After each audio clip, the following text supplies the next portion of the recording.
WWE की news और updates वाले ब्रांड न्यू एपिसोड में आप सब लोगों का वेलकम है। इस एपिसोड में हम बात करेंगे कि क्या द शील्ड एक बार फिर से WWE के अंदर रियूनाइट हो सकती है, उसके बारे में बात करेंगे।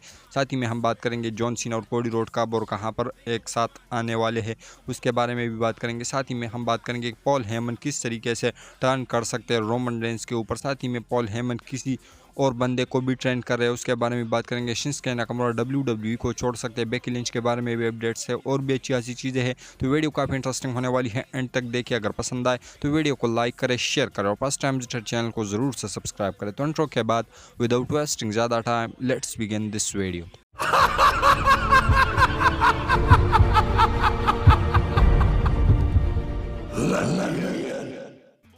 तो सबसे पहले स्टार्ट करते हैं शिंसुके नाकामुरा के बारे में। तो शिंसुके नाकामुरा के बारे में एक दो दिन पहले एक अपडेट आई थी कि जो शिंसुके नाकामुरा है उसका कॉन्ट्रैक्ट ख़त्म होने के बाद WWE या तो उसे रिलीज़ कर देगी या उसका जो कॉन्ट्रैक्ट है उसको दोबारा से साइन नहीं करेगी, जिसकी वजह से जो शिंसुके नाकामुरा है वो किसी और कंपनी के अंदर चला जाएगा। लेकिन अभी उसके ऊपर अपडेट निकल के सामने आई है और वो ये है कि जो शिंसुके नाकामुरा है उसको WWE कभी भी नहीं निकालने वाली और ना ही रिलीज़ करने वाली है, क्योंकि शिंसुके नाकामुरा जो है वो WWE के अंदर काफ़ी अच्छा काम कर चुके हैं। तो ऐसे में अभी WWE शिंसुके नाकामुरा को बिल्कुल भी नहीं जाने दे रही। तो ऐसे में आने वाले टाइम में शिंसुके नाकामुरा के साथ आप लोग कुछ अच्छा एक्सपेक्ट कर सकते हो। तो आप लोग इसके बारे में क्या कहोगे? इसके साथ हम बात करते हैं अपनी नेक्स्ट अपडेट के बारे में, जो कि जुड़ा हुआ है बेकी लिंच से।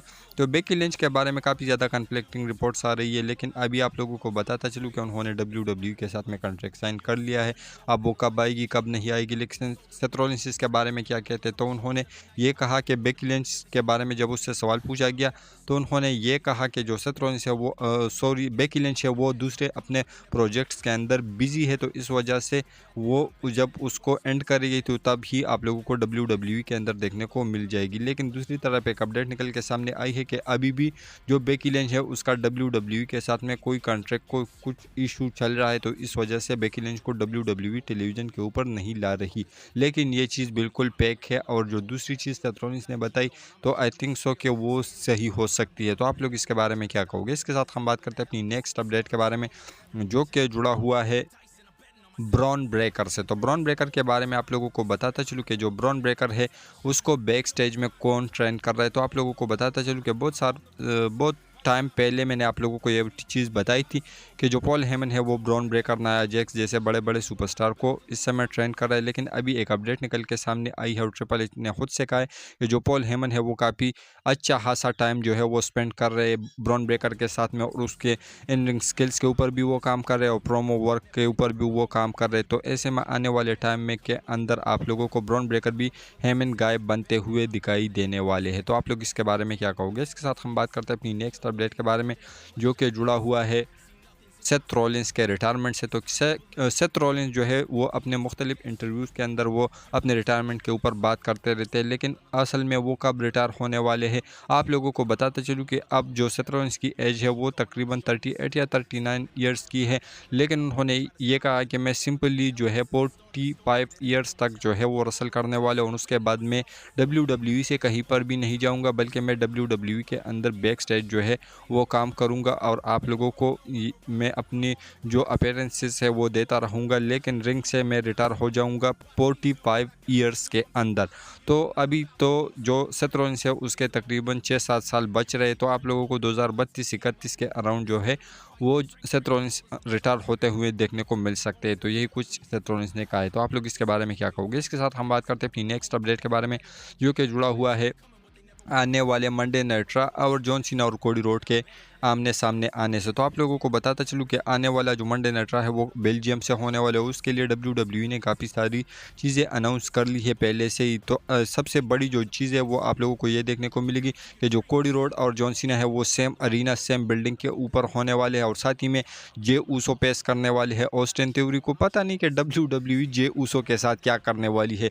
ये एक तो इतना वो रॉयल रंबल जीता है बंदा, और दूसरा एक हफ्ते ग्रेसन वॉलर से लड़वाओ, दूसरे अपने ऑस्टिन थ्योरी से लड़वाओं पर पता नहीं कि WWE क्या सोचकर जे उसो को जिताई है, अभी उस हाइप को मरवा ही दिया। तो आप लोग इसके बारे में क्या कहोगे? और साथ ही में जो मंडे नाइट रॉ के लिए और चीज़ें हैं वो तकरीबन आईवी नेल और डेकोटा काई का मैच भी WWE ने ऑफिशियल किया है आने वाले मंडे नाइट रॉ के लिए। और आप लोगों को जो लुडविग काइजर और पेंटा का नो होल्ड बार्स मैच जो है वो भी देखने को मिलेगा। तो ये चीज़ें आने वाले मंडे नाइट रॉ के लिए WWE ने एडवर्टाइज करके रखी है और मे भी आप लोगों को सीएम पंक, सेथ रॉलिंस और रोमन रेंज के भी कुछ चीज़ें देखने को मिल सकती है। तो आप लोग इसके बारे में क्या कहोगे? इसके साथ हम बात करते हैं अपनी नेक्स्ट अपडेट के बारे में, जो कि जुड़ा हुआ है जॉन सीना और कोडी रोड में से कौन जीतेगा और क्या है WWE के प्लान्स। तो आप लोगों को बताता चलूँ कि WWE ने पहले से ही ये प्लान बना के रखा हुआ है। अब तक के जो जॉन सीना है, अगर वो रेसलमेनिया के अंदर अनडिस्प्यूटेड टाइटल या वर्ल्ड टाइटल के लिए कम्पीट करते तो वो विनर के तौर पर ही निकलते। तो अभी भी डेव मेल्जर से किसी ने सवाल पूछा कि अब क्या होने वाला है, तो उन्होंने यही कहा है कि अब भी WWE का वही डिसीजन है। तो हो सकता है कि अगर WWE लास्ट मिनट में कोई चेंज कर दे, अगर नहीं करती तो फिर जॉन सीना ही विनर के तौर पर ही आप लोगों को देखने को मिलेंगे और वही आप लोगों को 17 टाइम वर्ल्ड चैंपियन के तौर पर भी देखने वाले हैं। तो आप लोग इसके बारे में क्या कहोगे? इसके साथ हम बात करते हैं अपनी नेक्स्ट अपडेट के बारे में, जो कि जुड़ा हुआ है द शील्ड से। तो सेथ रॉलिंस का एक इंटरव्यू के अंदर आए थे जहां पर उन्होंने काफ़ी सारी बातें की। वहां पर उन्होंने शील्ड के बारे में भी, जब उससे सवाल पूछा गया कि क्या शील्ड दोबारा से एक बार फिर से WWE के अंदर रीयूनाइट हो सकती है, और मे भी वो उन्होंने उस सवाल से क्वेश्चन पूछ रहा था वो बंदा, उन्होंने ये कहा कि क्या रेसलमेनिया 41 के अंदर शील्ड रीयूनाइट हो सकती है।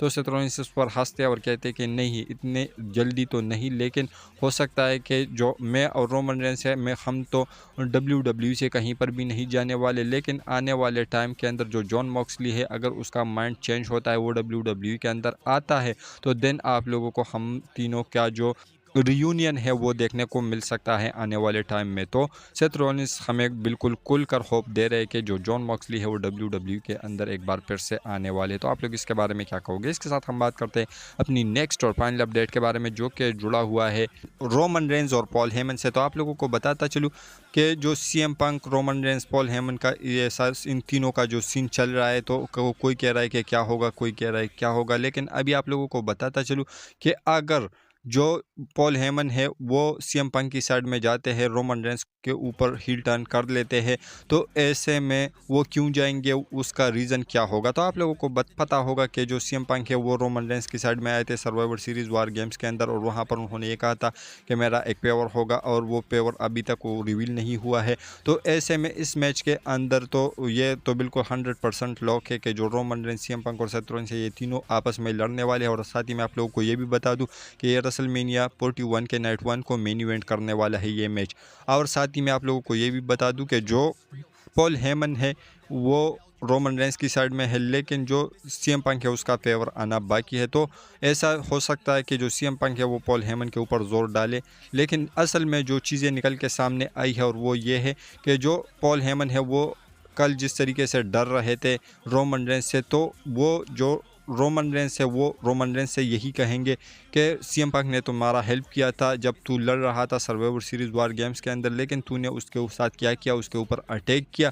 और यही सारी चीज़ें जो है, जो पॉल हेमन का डर है, जिस तरीके से ब्रॉक लेसनर के सामने वो डर रहे थे, उन्होंने रोमन रेंस को ज्वाइन किया, तो इसी तरीके से जो पॉल हेमन है वो रोमन रेंस के सामने अब डर रहे। तो हो सकता है कि आप लोगों को यही सारी चीज़ें कारण जो है वो बनती हुई दिखाई देने वाली है कि पॉल हेमन जो है वो इसी वजह से रोमन रेंस को छोड़कर सीएम पंक का साथ दे। तो आप लोग इसके बारे में क्या कहोगे और क्या ये चीज़ें सेंस बनाएगी?